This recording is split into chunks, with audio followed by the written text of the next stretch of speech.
नमस्कार दोस्तों, आपका स्वागत है हमारे चैनल ऑल कॉम्पिटिटिव एग्जाम में। तो आज हम डिस्कस करने वाले हैं HPSCC का प्रीवियस पेपर, जो कि आपके आने वाले exam HP high court clerk और प्रोसेस सर्वर और अन्य सभी एग्जामों के लिए काफ़ी इंपॉर्टेंट रहने वाला है। सो आई होप आप बहुत अच्छे से प्रिपरेशन कर रहे होंगे। तो आज का सेशन स्टार्ट करने से पहले अगर आप हमारे चैनल पर न्यू हैं तो चैनल को सब्सक्राइब कर ले। तो लास्ट सेशन में मैंने आपसे एक क्वेश्चन पूछा था कि स्मार्ट मनी पद संदर्भित है। तो इसका राइट आंसर होगा option number D, credit cards. ठीक है, तो शुरुआत करते हैं आज के सेशन की।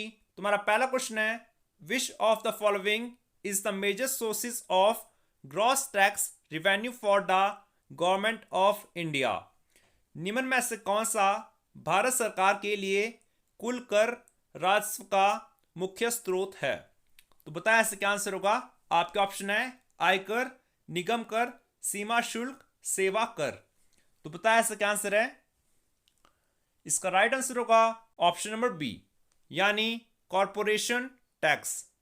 ठीक है, तुम्हारा नेक्स्ट क्वेश्चन है, the new national food security mission NFSM aims at ensuring adequate supply of. नए राष्ट्रीय खाद्य सुरक्षा मिशन NFSM का लक्ष्य डैश की पर्याप्त आपूर्ति सुनिश्चित करना है। तो बताया इसका क्या आंसर है, बताइए।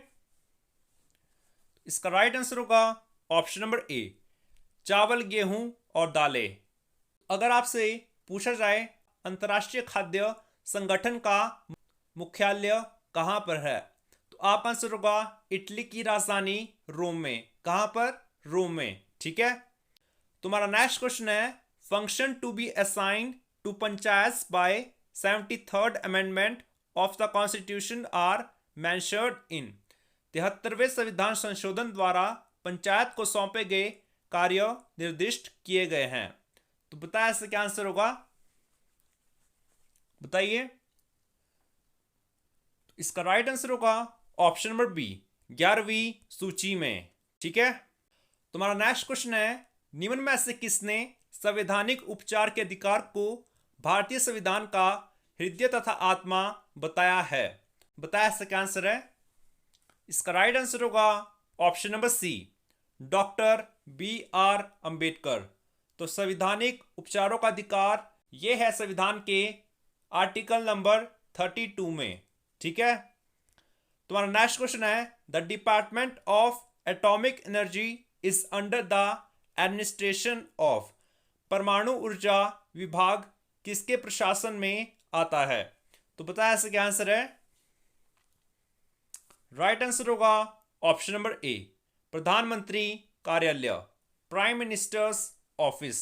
ठीक है, नेक्स्ट क्वेश्चन है, Chinese parliament is known as. चीनी संसद को क्या कहते हैं? तो बताया इसका क्या आंसर है, बताइए। तो राइट आंसर होगा option number A, national people's congress. Option number C दिया है डाइट। तो डाइट कहते हैं जापान की संसद को। ऑप्शन नंबर डी दिया है शोरा। तो शोरा कहा जाता है अफगानिस्तान की संसद को। बांग्लादेश की संसद को कहा जाता है जातीय संसद। तो बढ़ते हैं नेक्स्ट क्वेश्चन की ओर। The council of ministers of Indian union is collectively responsible to the. भारतीय संघ का मंत्री परिषद सामूहिक तौर पर उत्तरदायी है। तो बताया इसका क्या आंसर है, बताइए। इसका राइट आंसर होगा option number D, none of these. ठीक है, तो नेक्स्ट क्वेश्चन हमारा, who has the right to seek advisory opinion of the Supreme Court of India on any question of law. कानून संबंधी किसी भी प्रश्न के लिए भारत के सर्वोच्च न्यायालय से परामर्श सुझाव प्राप्त करने के लिए अधिकार किसे है? तो बताया इसका क्या आंसर है। तो राइट आंसर होगा ऑप्शन नंबर बी, राष्ट्रपति। तो राष्ट्रपति दिया गया है आर्टिकल 52 में। आपसे पूछ रहेगा राष्ट्रपति पर महाभियोग की प्रक्रिया किस आर्टिकल में दी गई है? तो आपका राइट आंसर होगा आर्टिकल 61। ठीक है। तो नेक्स्ट क्वेश्चन हमारा, विच of the following states union territory has legislative assembly consisting of only 30 members? निम्न में से किस राज्य संघ प्रदेश की विधानसभा केवल 30 सदस्यों से बनी है? तो बताया इसका क्या आंसर है? इसका राइट आंसर होगा ऑप्शन नंबर ए, पांडुचेरी। ठीक है। तुम्हारा नेक्स्ट क्वेश्चन है, the fuel used in atomic power reactors in India mainly? Bharat में परमाणु शक्ति संयंत्रों में मुख्य रूप से प्रयुक्त ईंधन है। तो बताया इसका क्या आंसर है? तो राइट आंसर होगा option number B, enrich uranium. ठीक है। तो आपसे पूछा जाएगा परमाणु में ऊर्जा का स्रोत क्या है, यानी परमाणु में ऊर्जा किस प्रोसेस से बनती है? तो आपका राइट आंसर होगा नाभिकीय विखंडन, और सूर्य और हाइड्रोजन बॉम्ब में होता है नाभिकीय संलयन। ठीक है।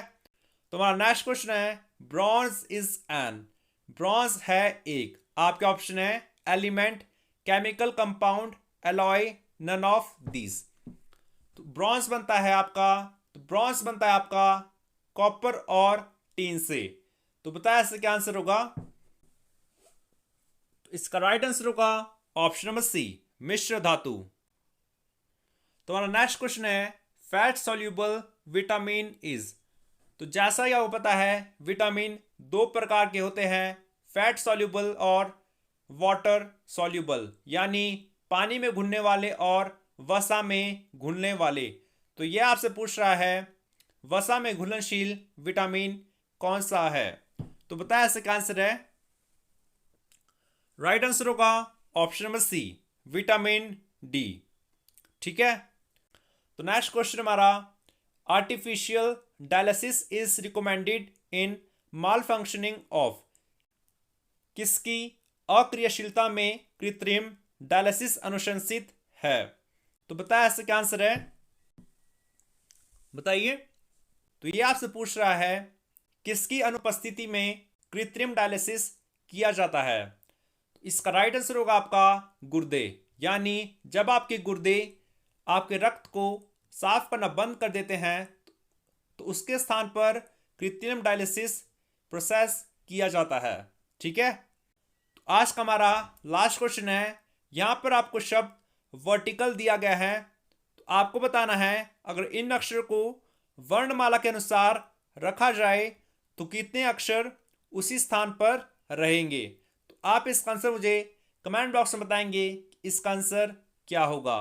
तो ये थे दोस्तों आज के हमारे most important question. I hope आपको इस सेशन पसंद आया होगा। आज के लिए दोस्तों इतना ही। जय हिंद, जय भारत।